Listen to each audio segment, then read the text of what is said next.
Now, our most awaited tradition every Christmas season, ang Kris Kringle! Let us show our care and creativity in lovingly making and choosing the gifts that we will give to our office mates! Okay, bubunot kayo ng papel, yung nakalagay na pangalan, yun ang magiging baby nyo, bibigyan nyo ng regalo everyday. Okay. Sino kaya? Ay! Okay. Teka, hindi ko bibigyan ng regalo to. May utang pa sa akin to eh. Ikaw to eh. Ayaw ng mami ko dito eh. Ay, cash ko dati, kaso mataas ang IQ. Wala ba kay Silvio dyan? Silvio? Ay, naku, involved to kay Ma'am Caro. Eh, ito, hindi naman kami close nito. Ano ba yan? Kalokohan to. Nako, akin na lahat yan. Akin na! Akin na! Akin na! Akin na! Akin na! I demand a recount!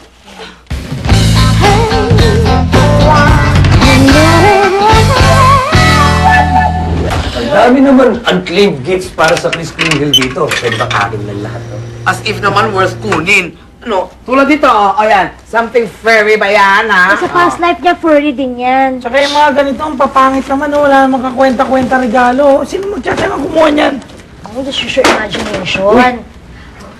Alam mo, ano to, oh, tinan mo, ang tagal kunin nito.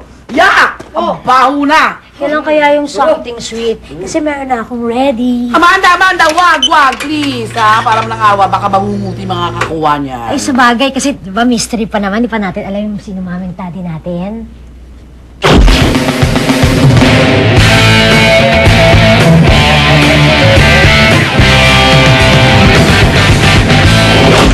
The management is so disappointed in the way our employees have played Kris Kringle. We should remember that Christmas is the season of giving. Anong binigay niyo sa babies niyo? Puro hand-me-downs! Tama ba yun? Therefore, it is the management's decision, no? Dahil ayaw niyong kunin yung mga gifts ng mami niyo, we'll give it all to charity! Chan, ikaw nang bahala dito sa mga gifts na to. Yung mga gusto mo, iuwi mo na! All the rest, ibigay mo sa charitable institutions.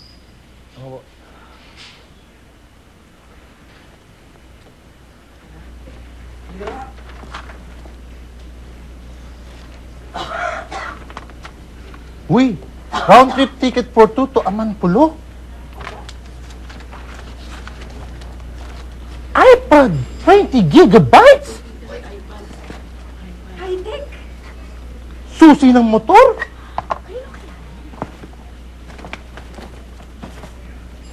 Cartier watch. Cartier?